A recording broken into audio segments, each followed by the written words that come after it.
People around the world report seeing something that scares them.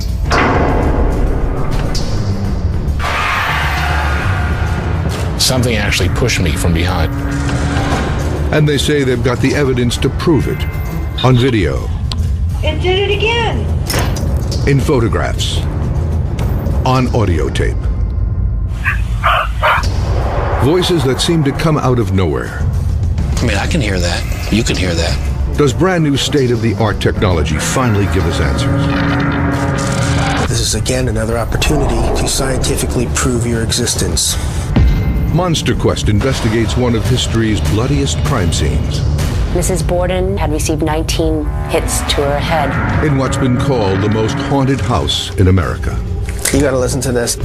I would consider them to be spirit voices. Witnesses around the world report seeing monsters. Are they real or imaginary? Science searches for answers on Monster Quest.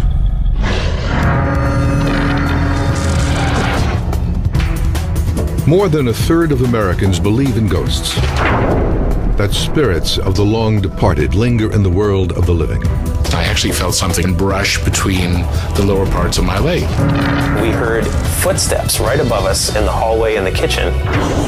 Out of the corner of my eye, I thought I saw something blue passing me. And all of a sudden, my legs, which were draped over the side of the bed here, just started picking up on their own.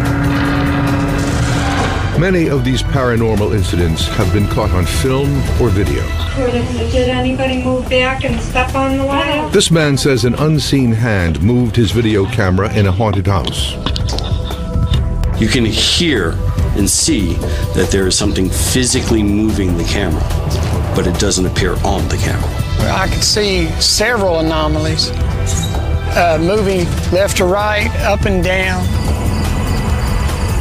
Right there. This man says his camera filmed ghosts on a Civil War battlefield. Look. There's nobody down there no more. A television newscast reported this amateur video might have captured a paranormal apparition right in the middle of the Vatican Basilica. And right in front of the tomb here, it's all clear, and there'll be a ghost coming up. You heard correctly. He said ghost. And the strange blue figure has become known as the Blue Ghost of Parma after it was recorded on an Ohio gas station security camera and broadcast on national TV. Technology captured this evidence. Can science authenticate it as paranormal? Monster Quest gathered together the most compelling evidence out there to be analyzed by experts for clues to its authenticity. So this is the sofa on which Andrew was killed. But Monster Quest will also generate new evidence, investigating what may be one of the most haunted places in America, the Lizzie Borden house, using the highest resolution thermal camera in use today. We're gonna have to pay him for this? All evidence will be submitted for analysis in a search for proof of the paranormal. Can't make much of that. A paranormal eyewitness may in some cases simply report feeling the presence of a ghost. But in the rarest cases, the spirit is a full-blown apparition consisting of a misty human-shaped presence, visible one minute, then gone the next. One of the most striking paranormal apparitions ever captured was shot on a Civil War battlefield in Gettysburg, Pennsylvania. We just couldn't believe what we had saw. We kind of figured it was paranormal. The Underwood family shot the video at a place called Triangular Field in the fall of 2001. There's another spark. You see what I'm saying? Looked like shadows or something moving actually through the trees and on the field. No. Right there. Look. There's nobody there. They claim these are ghosts crossing the battlefield. They was actually moving in so many different directions. We just couldn't believe that we had captured this. 8,000 men died here over 3 days in 1863. Their battered bodies littered the fields. I really believe that there was actually soldiers and horses coming up the field actually for a battle. Michael Goldsworthy, a former police investigator, will use state-of-the-art software to enhance this footage. The Ocean Systems detective package actually clarifies video and brings out details that you normally wouldn't be able to see. And more detail could provide new clues to prove its authenticity. The search for proof of the paranormal will also utilize audio evidence. This is the voice of a ghost, according to this investigator. It was captured using a technique called electronic voice phenomena, or EVP. There's answers to questions, there's voices of loved ones that you can identify with. Al Rauber has been investigating paranormal activity for 40 years. He says the EVP method is simple. Ask a question and record, and voices will fill the silence that follows. Sounds that aren't audible, when you're doing the recording, but when you listen back to the recording, there's voices. Critics say these voices may be coming from radio broadcasts, or that people are imagining a voice amid white noise. But for those who believe, it's not imagination if it's on tape. My son died in 2004. He was 16 years old, and hearing from him was the most amazing thing I've ever encountered.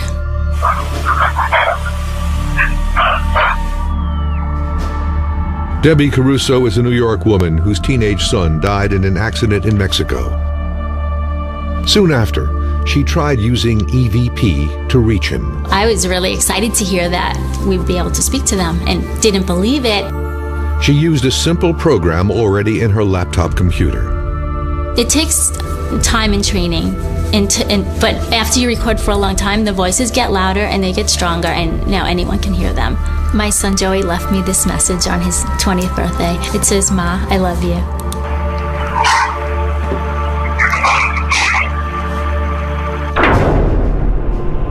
Trying to communicate with departed loved ones is nothing new. In the 19th century, seances run by mediums became a hugely popular way to try to reach the dead. But with the introduction of the camera, gathering tangible evidence of the paranormal now became a science. I mean, it's one thing for someone to start talking in a different voice or alleging that they're channeling someone in that way, but it's quite another to see something tangible. Early paranormal photographs displayed everything from floating heads, shrouded figures, and even mediums exuding paranormal goo called ectoplasm. While most early ghost photos were fakes, this 1936 photograph of an apparition on a staircase in an English estate is still talked about today. The Brown Lady of Raynham Hall was arguably the most famous ghost photo ever. The house had a reputation for being haunted. And when it was developed, they had this sort of human shape. Taken over 70 years ago, this photo continues to cause controversy. People have checked out the negative, said it's on the negative, so whatever it was, they absolutely got a picture of it. They become legendary for being real pictures of ghosts, and that's all that ever happens. You really rarely read any technical detail on any of those photographs. But today, the technical detail needed to properly analyze paranormal evidence exists. Dave Manganelli is a paranormal investigator with nearly 30 years of experience. Ready, Al? Yeah. He and Al Rauber will lead the search for new evidence. That search will take place in Fall River, Massachusetts, at the Lizzie Borden house. Location of the sensational double murders of Lizzie's parents, Andrew and Abby Borden. They are just some of the spirits witnesses say they've encountered here. The Borden case is really interesting because it was the crime of the century. Back in August of 1892. On the morning of August 4th, 1892, Abby Borden was upstairs in the guest bedroom.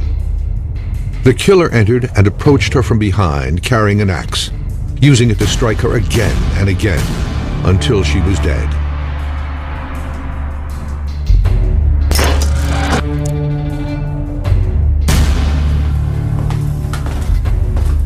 Downstairs, Andrew Borden had returned home and lay down to take a nap in the parlor.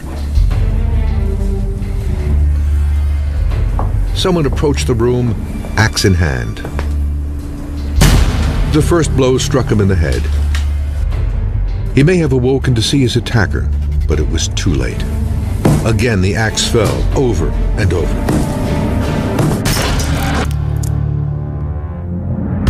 Lizzie was the prime suspect, but was acquitted at a trial that mesmerized the nation. And now, more than a century later, there are regular reports of strange things happening in this house. There is a lot of voices, footsteps, sounds, objects moving, things like that. My first personal experience in the house here was not long after we had purchased it in June of 2004. I went to the basement and I walked off the bottom step and took a step forward into what felt like a walk-in freezer. I felt what felt like 2 fingers being run down my back. And I stopped dead in my tracks. It's possible Andrew and Abby Borden might still be lingering, looking for some kind of divine justice all these years later. For the investigation, the house will be rigged with 7 video cameras, all feeding into one central location, recording activity all night into the pre-dawn hours. Al Rauber will record audio, looking for paranormal voices. And Dave Manganelli will shoot with a new state-of-the-art infrared camera, never before used in a paranormal investigation. The evidence collected throughout the evening might prove the existence of spirits in this house once and for all.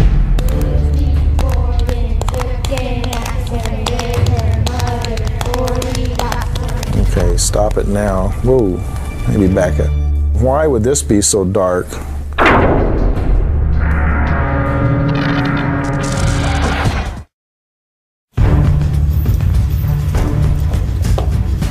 While paranormal investigators specifically try to prove the existence of ghosts, sometimes the most compelling evidence is captured by accident, by ordinary people shooting home video. Every now and then, every few years, some piece of footage makes the news, like the kid who captured something at the Vatican in Rome.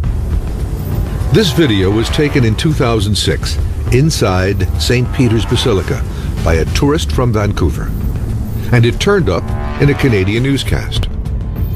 Watch this vacation home video closely and carefully. Did you see it? And right in front of the tomb here, it's all clear, and there'll be a ghost coming up. You heard correctly. He said ghost. Kind of see where the feet is. It shows a strange robed figure hovering in the air. Kind of looks like his head. Videotape editor Shane DeBrasio examined the footage frame by frame. It's definitely clear in this frame by the reflection of the light shows us that this jacket is being supported by a stick. There's a stick right there. Tour guides often drape coats or scarves on long sticks to keep themselves visible to their tour groups. So the famed Vatican ghost isn't a spirit at all, but just a marker in a crowded tourist destination. A gas station in Palmer, Ohio was the location of another accidental ghost-like apparition caught on tape. It happened one night in 2007, appearing on video from one of the station's security cameras. I honestly thought it might be a piece of dirt or when I first seen it. But others called the blue figure a ghost. You see it coming? I seen it actually flying into the camera system and stayed there for about 40 minutes and then moved from the standing position to the bottom of the screen. It moves up and down and left and right, but it doesn't have any type of set pattern to it. Mike Hammond, president of Automated Surveillance, installed the security cameras at the station in 2006. The cameras are infrared. Infrared technology allows the camera to see in pitch black conditions, which humans cannot see with the naked eye. Hamid will construct an experiment to see if he can manipulate the image to recreate the phenomenon himself. Oh, actually, the infrareds have begun to kick on. Why would there be ghosts at the site? Some have speculated that the station might be built on a Native American burial ground. But a town historian says no one has ever found one. The records have shown that for 150 years prior to settlers coming, and that was in 1816 that the first settlers came, there were no Indians living in this area. They may have at one time. Most of them had been run out and run off and killed and the like. Could there be another explanation? Are those who see ghosts merely seeing what they want to see? Our sensory apparatus is certainly quite fallible and quite readily influenced by what we believe, what we expect. Professor Michael Lyons has studied the psychology behind paranormal beliefs. I think some people just are looking for answers, and other outlets in our society may not as readily provide those kinds of answers. People who are more anxious tend to believe in the paranormal. People who are more afraid of dying. Another trait associated with belief in the paranormal is intolerance of ambiguity. That is, people who need answers more are more likely to be the people who believe in the paranormal. At the Borden house in Massachusetts, the search for new evidence is beginning. Al Rauber and Dave Manganelli arrive early to prepare for the night ahead. Paranormal activity has been reported throughout the house. In the basement, on the second floor, and more recently on the third floor. In the maid's room, and down the hall in the chimney room where a caretaker lived in the 1990s. Recently, there's been a surge of activity in that room. The first time I could actually feel an unseen hand on me, that's when it was enough for me. Tim Weisberg had his very first physical encounter with a haunting spirit in the chimney room. My legs, which were draped over the side of the bed here, just started picking up on their own, and I could feel the hands enveloping around my ankles. And that's when I said, okay, wait a minute, that's not, the wind, that's not anything else, that's definitely, something picking it up and pulling. In August 2007, Matt Moniz and his ghost hunting group were videotaping in the same room when one of their cameras moved by itself. The camera turned at roughly a 45-degree angle. Now, when this happened, I thought maybe somebody had kicked the wiring to the camera, and she reset the camera back to its original position. She physically watched and heard the camera pick up and turn, focus directly back at her, with nobody else near it. It did it again. What? It just moved again, and I heard it. I was right here. I heard it. Manganelli will spend some time exploring the chimney room with the FLIR thermal camera. It is the highest resolution handheld infrared thermal camera ever made. All right, so this is the sofa on which Andrew was killed. The camera is normally used by industry and the military to see heat energy invisible to the human eye. We can't see in the infrared, but the camera can. So if it's giving off heat, the camera will spot it. Now that can't be no well, it's nothing paranormal. Robert Madding heads training for FLIR Systems, manufacturer of the camera. This model, the most sensitive of the FLIR cameras, is being used for the first time ever in a paranormal investigation. So for people that believe that ghosts have substance, and if that substance has a temperature to it, then the camera has a possibility of picking it up. People report being touched. People report hearing voices that they can't trace a source to. And then, of course, seeing things, which is the most rare. According to accounts, Lizzie Borden's murdered parents are not the only ghosts here. It's believed that the third floor is haunted by the spirits of two children Town history reveals that in 1848, in the house next door, another double murder took place in another Borden family. The mother of that family killed her 2 young children in the basement of the house. They were drowned in a cistern on the Borden property, and today they're believed to possibly be haunting this house on occasion. Another spirit that seems to be inhabiting our 3rd floor is that of Michael. Michael was a former caretaker of the house, and he worked for the former owner. And not long after he moved out, it's said that he died in a fire out in Connecticut. He fell asleep smoking.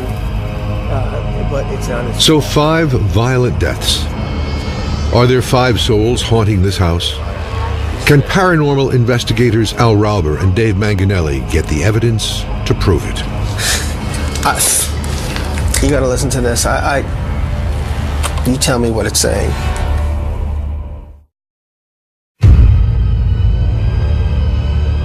The Lizzie Borden house has been a hotbed of paranormal activity ever since Lizzie's parents were murdered there. The investigation for new evidence is targeting several key areas in the building. In the basement, on the 2nd floor, where the family's main bedrooms are located, and on the 3rd floor, the chimney room where a caretaker lived, and in the maid's room down the hall. Well, this is Bridget Sullivan's room, the Borden's maid at the time of the murder. And I had an incident one night. I was alone in the house. I came up here to sleep. And when I woke up in the morning, the first thing I noticed was that the little rocking chair that sits to the left of Bridget's bed here had moved around to here and was facing me like somebody was watching me sleep. The Borden residence is unusual in that all the rooms on the 2nd floor are connected without a central hallway. So Andrew Borden's room leads directly into his daughter Lizzie's room. Well, certainly, since this is the Lizzie Borden house, I'd like to put a camera in here and keep an eye on things as we investigate. Okay. Outside Lizzie's room is the John Morse room, named after Abby Borden's brother. This is also the room where Mrs. Borden's body was discovered. And Mrs. Borden received 19 hits with what was believed to be a hatchet. Ouch. And where was that body exactly? Her body was found right here between the bed and the dresser. Al Rauber plans a variety of experiments. First, he'll use 2 recorders in an attempt to hear voices of the dead that are said to haunt this house. The recorders are very basic models, and that's on purpose. More sophisticated recording devices, the way the microphone is built, it has too many filters in it. It filters out a lot of the voices before they come in. The finer the design, the less it's going to allow outside of the box types of stuff getting into it. Tom Owen is a voice recognition expert. He was the first to authenticate Osama bin Laden's voice when a recording surfaced in 2002. Owen is an EVP skeptic. The bottom line is I only make of it what I can prove scientifically. Owen will be analyzing any EVP voices Al Rauber is able to record. If somebody brings me a recording and I can run the multi-speech test and the oral and visual cues appear, then I can state with some certainty that that's the recording of a human voice. Whether it's from the other side or not, you know, it really doesn't matter. It either is a recording, in my opinion, of a human voice or it's not. Rauber also wants to look for electromagnetic fields. Remember, for these things to manifest, they need energy. Monitoring temperature will be important as well. Those who've seen ghosts here sometimes feel a sharp drop in temperature. I have some remote thermistors, temperature sensing devices. I'll set 3 up in one room. The other room that people claim is always very cold is the Morse room, where Abby was murdered. Dave Manganelli is in charge of gathering video footage. Second tape of the He's got 2 roving cameras and lockdown cameras in 4 locations. The maid's room, Lizzie's room, the Morse room where Abby Borden's body was found, and the basement. Those cameras feed their signals to a control room set up in the Borden dining room. From there, Rauber and Manganelli can monitor everything that's going on.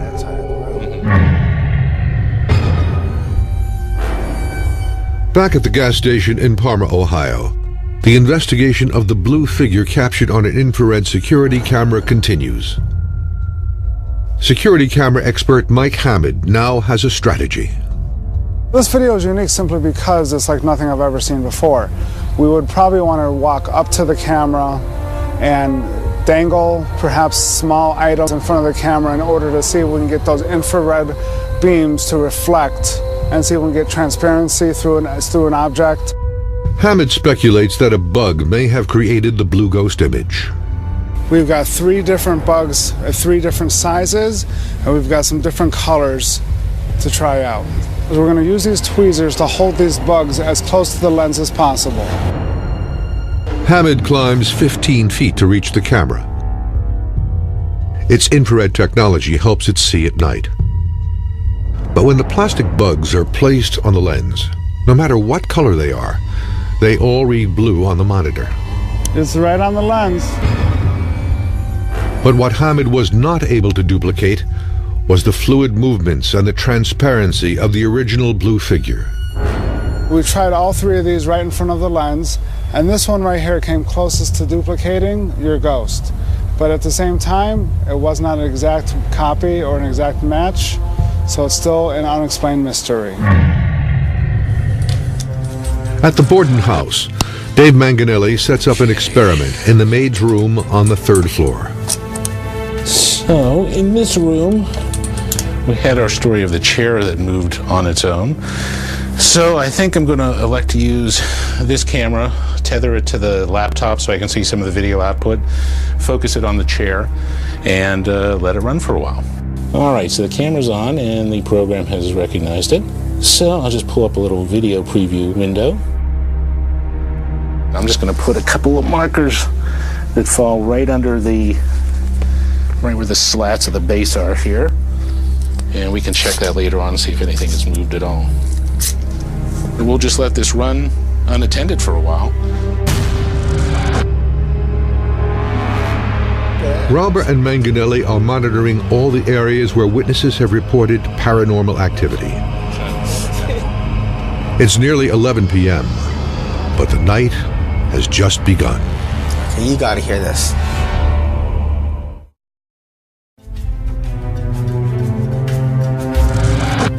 $11:30 p.m. at the Lizzie Borden house in Fall River, Massachusetts.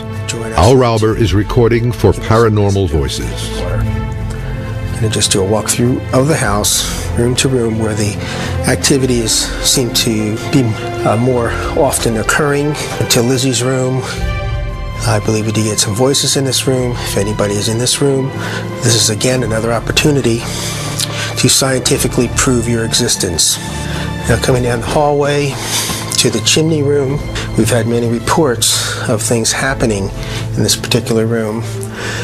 If anyone is in this room, if the gentleman that they refer to as Michael, if you are still here, please leave us a message on this tape recorder. You know how to do it, you can do it. The chimney room was where Matt Moniz and his ghost hunting group witnessed one of their cameras moving on its own.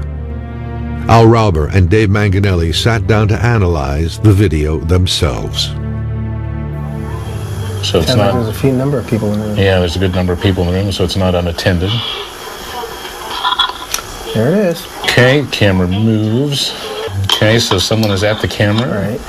And they're resetting it. Trying to reset it. Is that good? Okay, so there's a wire on the camera.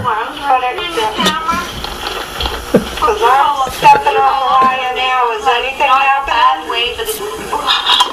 There it goes again. It did it again. I just said that. It just heard that this time. I heard it. I was right here. I heard it. I mean, both times it moved, there was a lot of people in the room. Do we want to put a camera in the exact same spot and make sure it's anchored? We can try that, sure. So this is our corner where we had the report of the camera moving on its own. So in the back of it pivots pretty easily. All right, I'm reasonably confident if we don't stomp out of the room that the camera will stay there.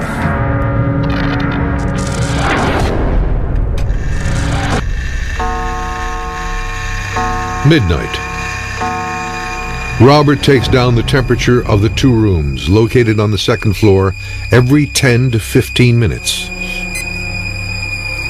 Nothing unusual yet.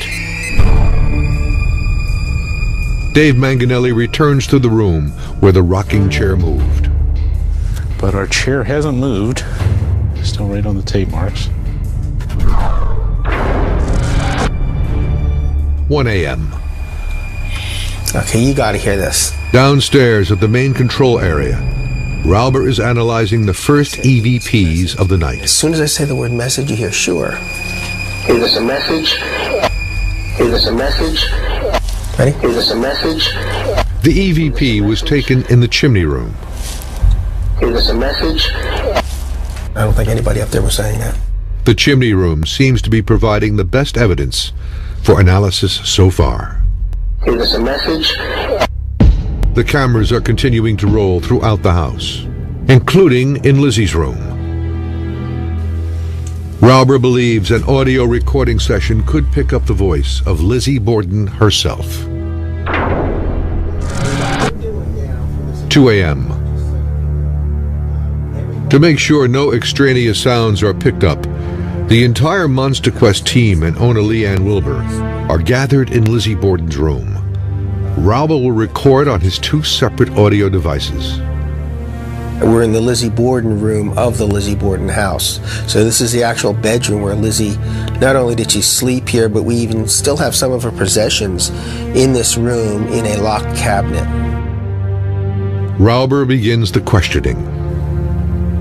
Lizzie, why did you kill your father?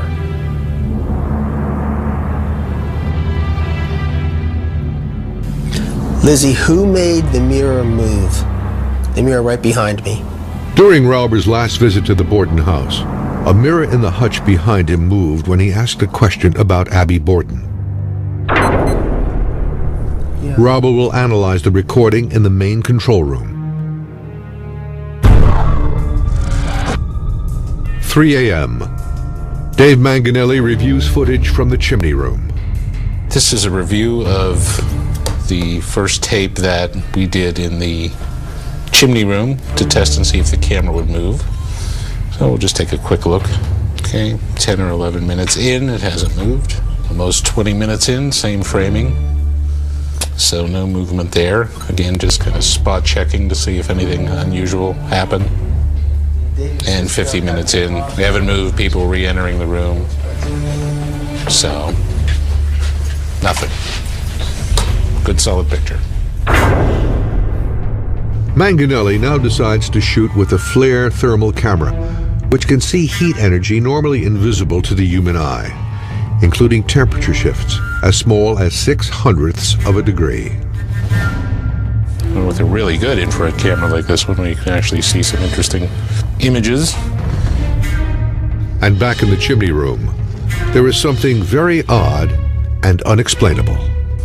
And there's the chest on which the other group's camera supposedly moved.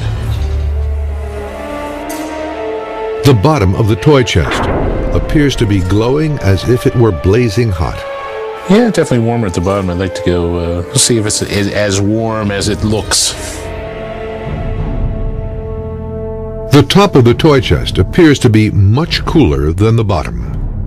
Yeah, it certainly doesn't feel particularly warm, but interesting. The top is definitely cooler, so the object itself, so the top of that it does have its cool spots. The footage of the chest will be marked for special analysis. As the Borden House investigators review their evidence, Michael Goldsworthy has completed his work on the existing evidence of the alleged Gettysburg ghosts. It shows faint white figures moving from left to right, from the ground, then higher up into the trees.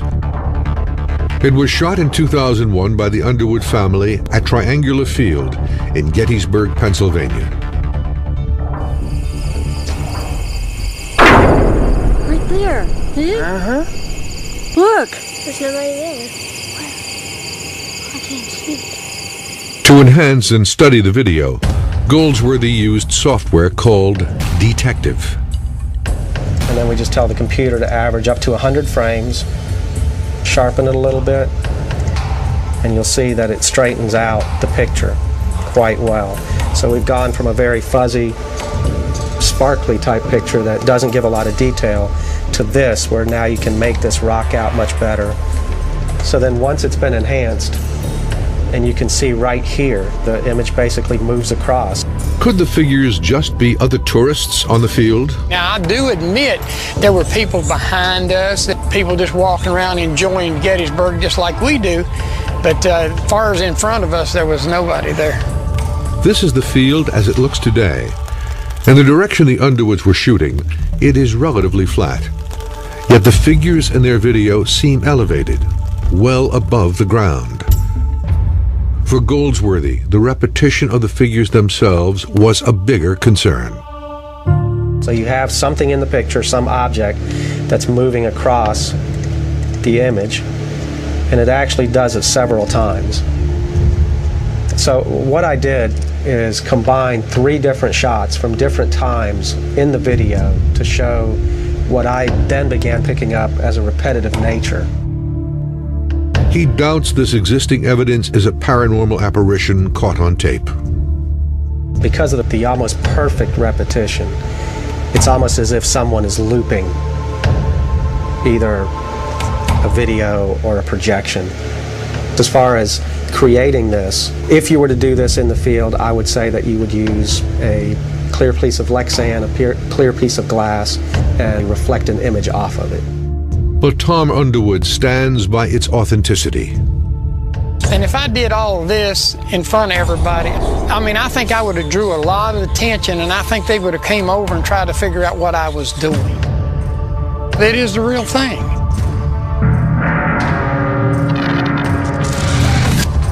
The Borden House investigation has produced nearly 50 hours of new evidence from 7 cameras.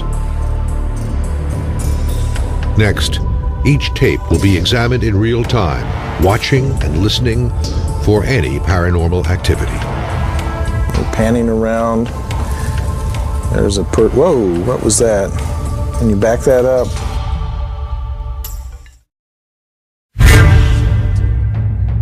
Are there spirits of the dead among us?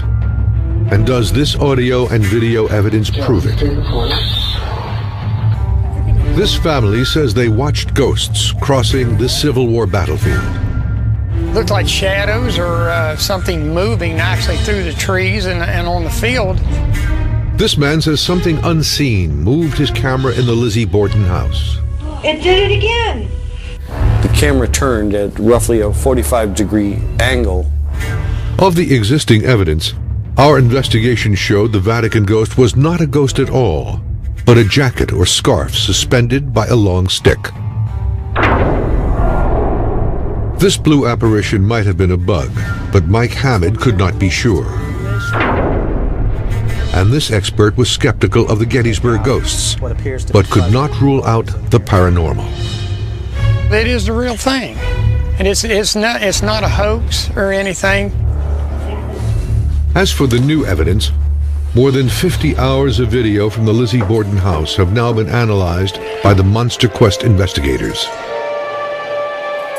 Cameras were locked down in the basement, in Lizzie Borden's room, in the room next door where her stepmother was killed, in the maid's room where the chair moved, and in the room where the camera was once reported to have moved by itself.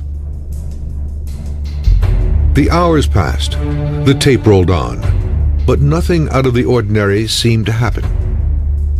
The conventional cameras saw nothing abnormal. But the FLIR camera did pick up unusual activity. It sees heat energy and shifts in temperature, invisible to the naked eye. Yellow represents a higher temperature, while darker colors represent cold. Here's the toy chest again. And if we can stop right about there. This is the investigation footage that showed that the bottom of the chest was glowing and hot, but the floor beneath it was cold to the touch. Thermal camera expert Robert Madding analyzed this footage. We're seeing this little seam at the bottom, which has a brass plate or strip across here, so not quite sure what that is.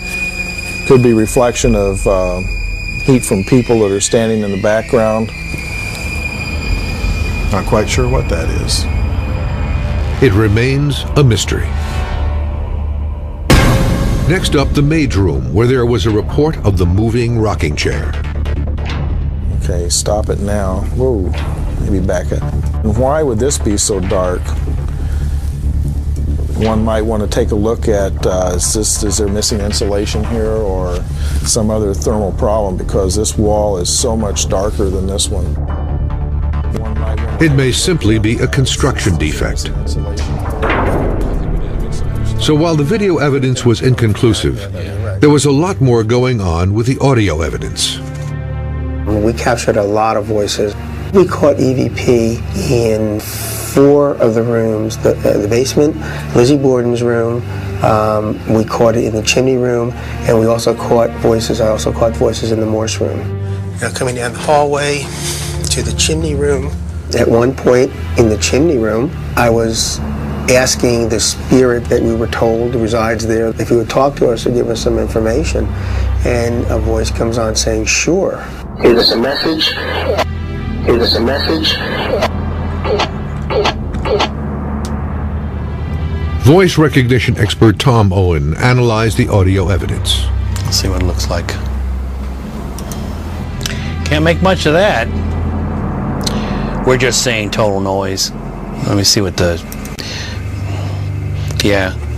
Pitches, there's no pitch to it at all. While this clip is not providing Owen enough data to analyze fully, there's another EVP that is. This one captured in the Lizzie Borden room.